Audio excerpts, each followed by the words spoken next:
Hello and welcome to happy cinema. ఈరోజు అక్షయ్ కుమార్ నటించిన 'జాలీ LLB 3' movie యొక్క రివ్యూ అయితే చూద్దాం. సినిమా కథ చూసుకుంటే రాజస్థాన్‌లో ఒక వ్యక్తి అయితే ఉంటాడు. ఆ వ్యక్తి పొలాన్ని వచ్చేసి ఒక కార్పొరేట్ కంపెనీ అయితే లాగేసుకుంటుంది. దీనివల్ల అతనైతే సూసైడ్ చేసుకొని చనిపోతాడు.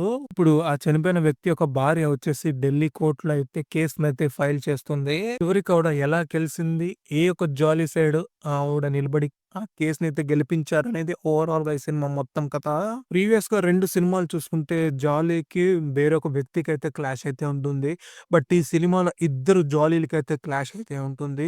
మనం ట్రైలర్‌లో చూసినట్లు ఓవరాల్ ఫన్ ఎపిసోడ్ అంతా సినిమాలో ఫస్ట్ హాఫ్‌లోనే ఉంటుంది. సెకండ్ హాఫ్ సంబంధించి ఏ మాత్రం రివీల్ అయితే లేదు ట్రైలర్‌లో అయితే. టోటల్‌గా అయితే డిఫరెంట్ సెటప్‌తో అయితే ఉంటుంది. మంచి పే ఆఫ్ అయితే ఉంది క్లైమాక్స్‌లో. మంచి మంచి ట్విస్ట్‌లు, మంచి కామెడీ సీన్స్, మంచి ఫన్ ఎలిమెంట్స్ కూడా ఉన్నాయి. ఇక మెయిన్‌గా ఈ సినిమాలో చూసుకుంటే కోర్ట్ రూమ్ డ్రామా గురించి మనం మాట్లాడితే ఫస్ట్ హాఫ్ వరకు చాలా మంచిగానే పోతుంది.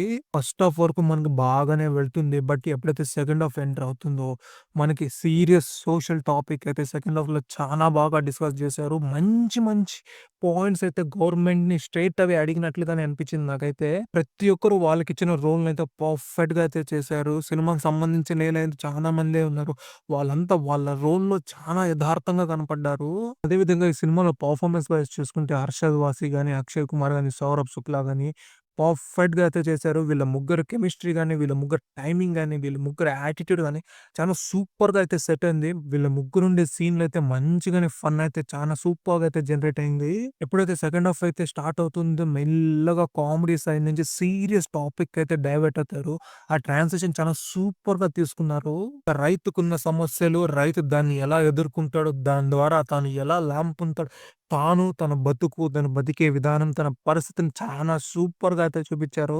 సెకండ్ హాఫ్‌లో అయితే ఒక సాంగ్ అయితే ఉంటుంది. ఆ సాంగ్ చాలా ఎమోషనల్‌గా అయితే ఉంటుంది. మంచిగా సీన్‌లో అయితే బ్లెండ్ అయిపోతుంది. మనకి ఏ ఒక డిస్టర్బెన్స్‌గా అయితే ఉండదు ఆ సాంగ్ అయితే. ఈ విధంగా క్లైమాక్స్‌లో అయితే మనమంతా కన్నీళ్లే పెట్టేస్తాము. అంతలా ఎమోషనల్‌గా అయితే కనెక్ట్ చేశారు.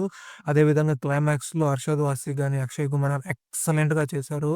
అదేవిధంగా ఆ వ్యక్తి భార్య కూడా చాలా సూపర్‌గా చేసింది. ఆమె ఏడుస్తుంటే మనకి కంటి నీళ్లొస్తూ ఉంటుంది. ఇంతలా కనెక్ట్ అయిపోతాం మనమైతే ఆ క్యారెక్టర్‌కి. ఈ సినిమా టెక్నికల్ యాస్పెక్ట్స్ వస్తాయి. సినిమాటోగ్రఫీ వచ్చేసి నార్మల్‌గా ఒక కోర్ట్ రూమ్ కావాల్సిన సెటప్‌గా దానికి కావాల్సిన విజువల్స్, ఆ కలర్ గ్రేడింగ్, ఆ ఒక ప్యాలెట్, ఆ ఒక కలర్ బాగానే ఉన్నింది. చాలా నేచురల్‌గా అయితే కోర్ట్ రూమ్ అయితే కనబడింది. ఏ ఒక ఎలివేషన్ గాని, ఏ ఒక స్లో మోషన్ ఎంట్రీ గాని, ఏ ఒక హీరోకొచ్చేసి స్పెషల్ షాట్స్ గాని ఏది లేకుండా చాలా నేచురల్‌గా చాలా అథెంటిక్‌గా అయితే వెళ్లారు. అది చాలా బాగా నచ్చింది నాకైతే. అదే విధంగా ఫార్మ్‌కి సంబంధించి స్విగ్గీ, జొమాటో ఒక డైలాగ్ అయితే ఉంటుంది. ఆ డైలాగ్ మనకైతే కనెక్ట్ అయిపోతుంది. అంతలా టచ్ అవుతుంది. అదే విధంగా ఈ సినిమాలో రాసిన డైలాగ్స్‌కొచ్చేసి చాలా ఇంపార్టెన్స్ అయితే ఉంది. ప్రతి ఒక్క డైలాగ్‌కైతే మీనింగ్, పర్పస్ అయితే ఉంది. చాలా సూపర్‌గా అయితే డైలాగ్స్ రాశారు. ఓవరాల్‌గా చూసుకుంటే ఒక మంచి సాలిడ్ కథ, మంచి స్క్రీన్ ప్లే, మంచి ఫన్‌తో పాటు క్లైమాక్స్‌లో అయితే ఖచ్చితంగా మనమైతే ఏడుస్తాం. మనకైతే హార్ట్‌కైతే టచ్ అవుతుంది. ప్రెజెంట్ సొసైటీలో జరుగుతున్న మంచి ఫార్మర్‌కి సంబంధించిన ఇష్యూ గురించి బాగానే మాట్లాడారు. మీరు ఫ్యామిలీతో చూడండి. దీంట్లో ఎటువంటి అడల్ట్ కంటెంట్ అయితే లేదు. మీరు బాగా ఎంజాయ్ అయితే చేస్తారు. ఇవాల్టికైతే ఇది. నా కంటెంట్ మీకు నచ్చితే ఈ వీడియోనైతే లైక్ చేయండి. మరిన్ని మూవీ అప్డేట్స్ కోసం నా ఛానెల్ అయితే సబ్స్క్రైబ్ చేసుకొని ఈ వీడియోనైతే షేర్ చేయండి.